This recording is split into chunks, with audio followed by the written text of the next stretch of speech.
Since 1980, a secret military radio station deep in the Russian winter has broadcast a single, non-stop buzzing sound. But this cold noise is not an accident. It is a hidden switch holding the trigger to total global destruction.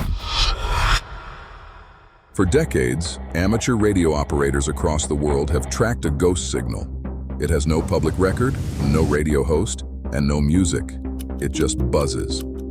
Day and night, through the fall of the Soviet Union, through modern global conflicts, and into the present day, the machine never stops. To the outside world, it is simply known as the buzzer. But inside elite military intelligence circles, the signal is tracked as a central part of a system far more terrifying. This signal is not just a form of communication.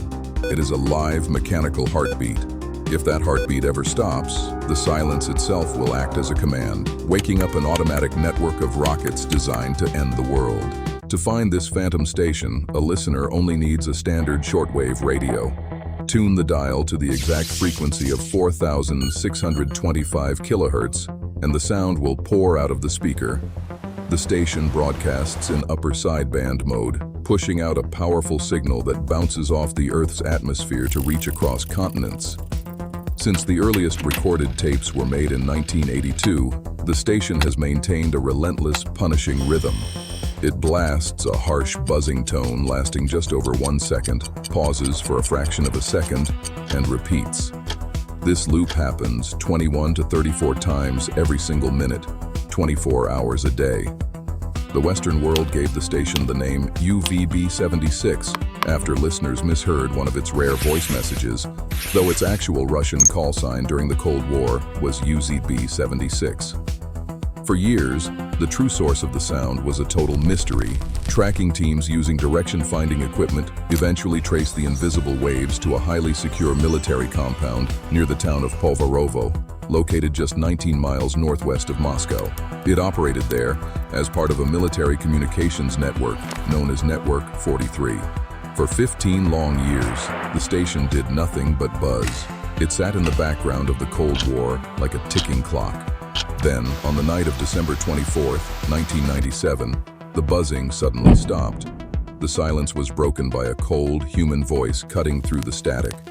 The voice read out a secret military code, UVB-76, followed by a string of cryptic numbers.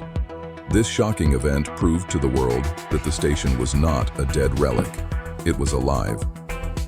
The transmission revealed that the station broadcast military orders using a highly structured format known to experts as Monolit. The station is so critical that when unknown radio pirates attempted to attack the frequency in late 2025 by playing songs like Swan Lake over the airwaves, the Russian military struck back instantly.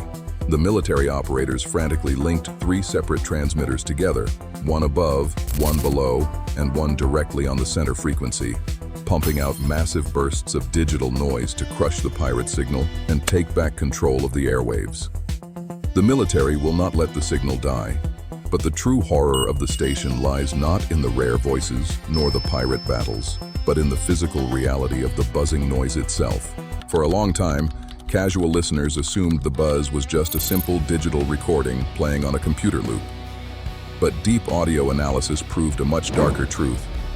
The pitch and tone of the buzz fluctuate slightly, acting more like a physical machine spinning inside a room. Far more disturbing, dedicated monitors frequently hear background noise behind the buzz, distant human conversations, heavy footsteps, and the clattering of physical objects. The machine is not a recording. It is a live, constantly open microphone. It sits turned on, placed directly next to a mechanical noise generator inside a secure bunker.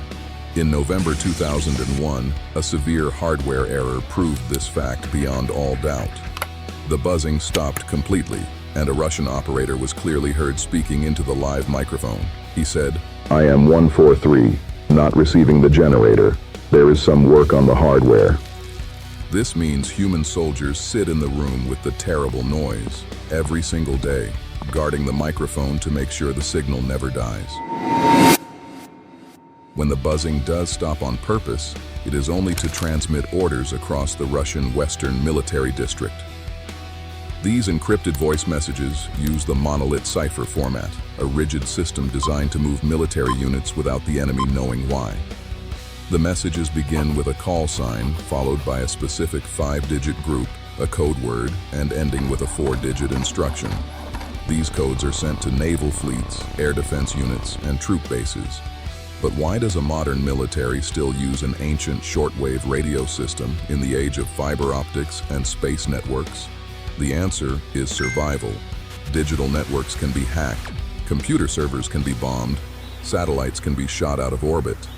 But a raw, high-power shortwave radio pulse is virtually impossible to destroy. It covers the entire continent in an invisible blanket of sound. It is a perfect, unbreakable connection, and that unbreakable connection is required for the ultimate failsafe. During the peak of the Cold War, weapons technology advanced too quickly. The invention of fast, highly accurate submarine missiles, like the American Trident system, changed the math of nuclear war. These silent submarines could park just off the coast of Russia. If they launched their missiles, the warning time before Moscow was destroyed dropped to less than 3 minutes. Russian leaders realized a terrifying truth. They could be killed in a surprise strike before they even had time to open their nuclear briefcases, known as the Cheget, and give the order to fight back. Faced with this threat, Soviet engineers built a fully automatic retaliation system. The project was named Perimetr. The West calls it the dead hand. A machine built to end the world requires a trigger. It requires a way for the computers to know beyond all doubt that the human leaders are dead and the capital city has been wiped off the map. Intelligence analysts point to the constant live transmission of frequency 4,625 kilohertz as a primary candidate for this dead man's switch. Here is exactly how the tactical operation executes. The radio station broadcasts its acoustic heartbeat to deep underground military receivers across the nation. As long as the buzzer sounds, the system remains dormant. The humans are alive. But if a surprise strike destroys the command hubs, if the power grids melt, if the live microphone in the bunker goes dead, the sudden silence acts as the final alarm. The silence wakes the perimeter computers. The system frantically checks a massive network of physical sensors. It looks for blinding flashes of light, massive seismic shock waves, and sudden spikes in radiation. If the sensors confirm a nuclear blast and the radio network is completely silent, human approval is no longer required. The leaders are presumed dead. The machines take over. Special command rockets, known by the military index 15P011, automatically launch into the sky. These rockets do not carry bombs. They carry special radio warheads. As they fly over the burning ruins of the country, they broadcast digital launch codes down to every surviving missile silo hidden in the mountains and forests. The silos receive the signal from the sky. Their heavy doors open automatically.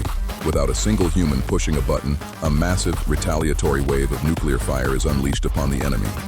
Total global destruction, triggered by nothing but the absence of a sound. The Cold War ended decades ago, but the dead hand was never dismantled. The machines are still waiting in the dark.